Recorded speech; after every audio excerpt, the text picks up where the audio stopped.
Hello, ladies and gentlemen. I'm here to talk about my 2019 GMC Sierra. Do not, I repeat, do not buy this truck. The GMC Sierra 1500 is a terrible truck. I've had nothing but transmission problems, engine problems, and every other kind of problem you can have with this vehicle. And I get about a recall every other month. I mean, it's completely ridiculous for a $60,000 truck. There's actually a class action lawsuit about the transmission problems in these vehicles, which GMC will get off by saying, well, it's not a manufacturer defect, it's a design defect. Well, who designed it? But that's how they get around with it being a warrantable repair. I'm not a professional YouTube maker, so sorry about this this simple video, but hopefully it'll be helpful for you. I'm going to show service bulletin that they've had out about this same clunking noise and violent jerking of the vehicle, where sometimes it actually feels like somebody hit you from behind.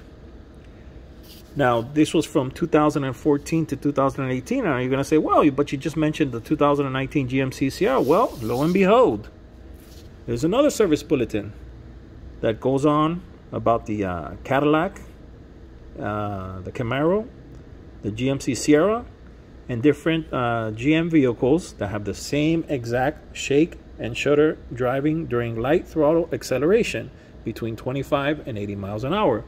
Mine tend to happen as soon as I'm going from reverse to drive, or from going from park to drive, or sometimes at those speeds. I mean, it honestly, it feels like somebody hit you from behind.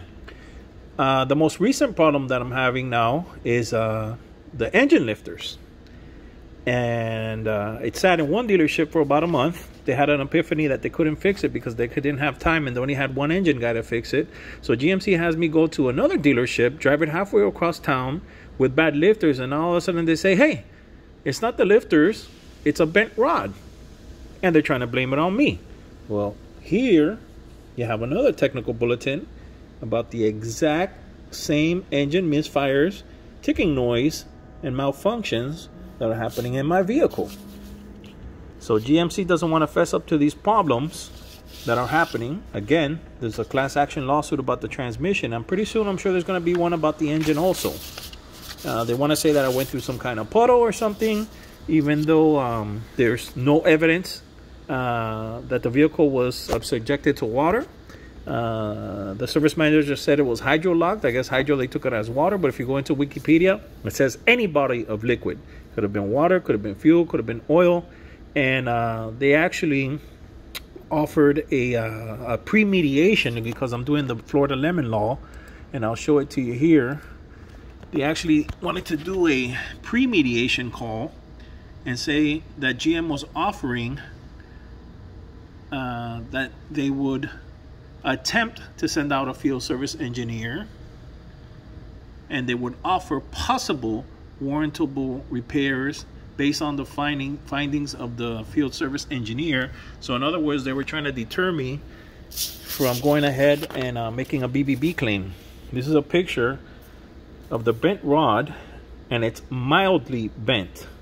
Now, from what the service manager is telling me, he says, hey, if you would have gone through a puddle like that, your piston would have probably gone, or piston or rod would have probably gone flying through the engine, or it would have been completely sheared off, and definitely you wouldn't have made it to the dealership, and much less have gone to 30 miles away to the next dealership that GMC, instead of having your car towed, made you drive over there. So as a matter of fact, it could be your lifters, and now your rod's messed up because they had you drive halfway across town. This is my Sierra up here, jacked up. By the way, the original dealer that had it is named Lorenzo Buick GMC here in Doral, which is Miami, part of Miami, Florida. They had it for a month, didn't do nothing with it. They sent me over to Lehman Buick, which had it diagnosed in 3 days. They haven't done anything in a month either, because they're waiting for GMC to go ahead and approve the repair, or just say, hey buddy, we think it's your fault, and get your truck out of here. So that's GMC service for you. It's ridiculous. In the meanwhile, in the first dealership, they had my vehicle under a tree full of sap. I'm probably going to need a paint job for over a month. And when they were taking it out, they scratched it with a branch. But the most important thing here, guys, is for you to know, do not buy a 2019 GMC Sierra, which is the same thing as a Chevy Silverado. I believe it goes from 2019 till present day 2021. They're using the same exact transmissions.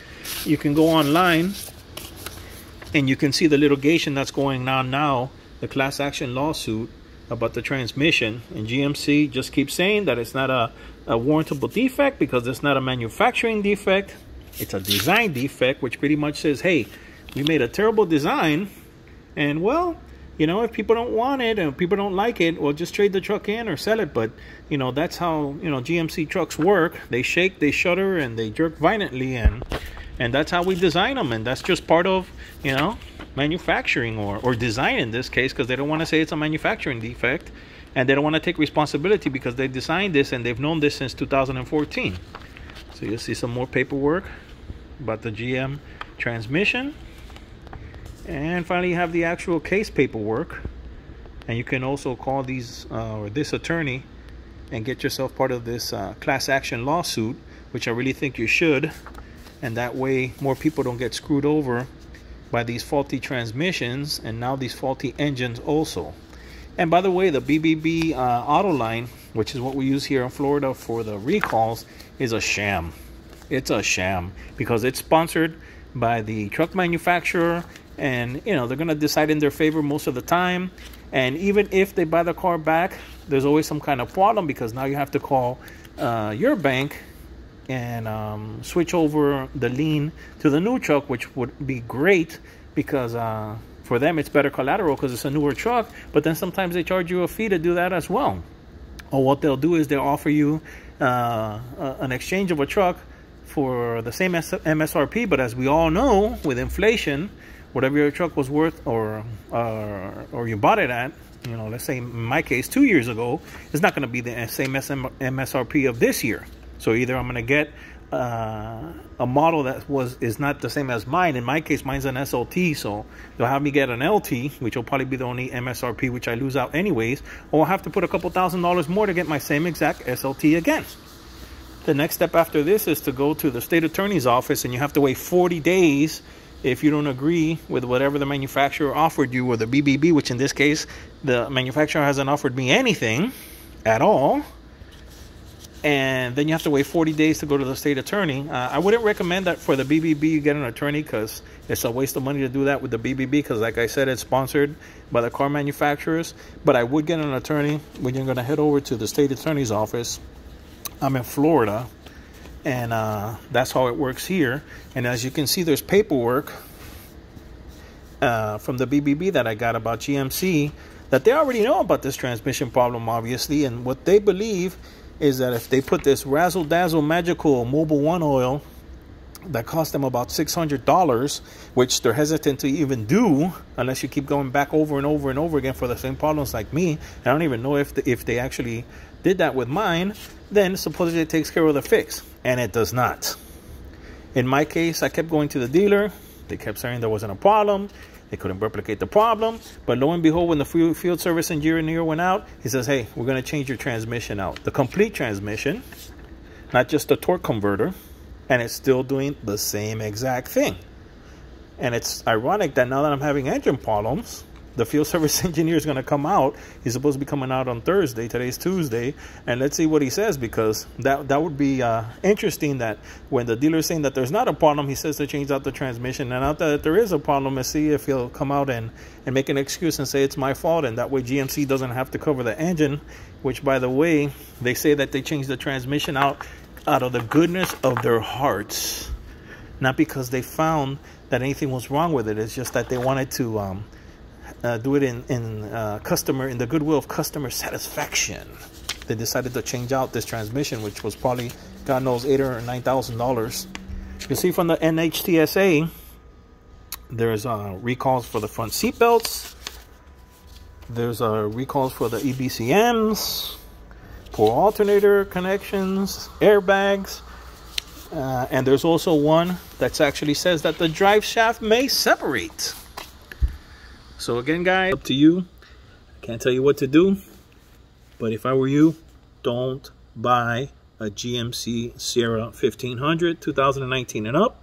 which is the same thing as a Chevy Silverado or any vehicle made by GM that has these same transmissions.